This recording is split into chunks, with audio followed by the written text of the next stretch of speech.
This is a zero cost, fast, easy way to fix your broken cables so they will last a lot longer. I do not recommend a pen spring to fix this. I put my pen spring on when the cable was new and the only thing it did was rip it apart.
Donald Trump got some of our problems right, but his approaches were all wrong.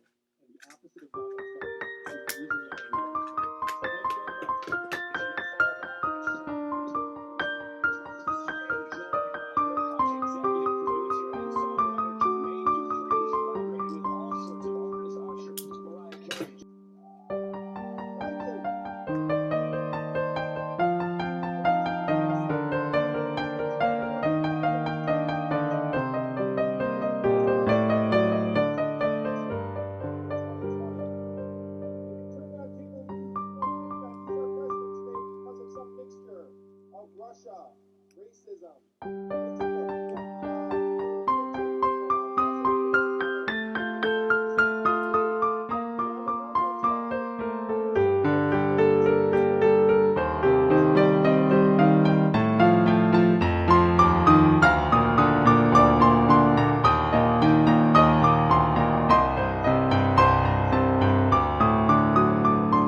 This was a super quick fix. It didn't cost me any money. I only took the stuff that I had around the house. If you like this type of video, don't forget to like and subscribe to my channel. Thanks for watching. Bye.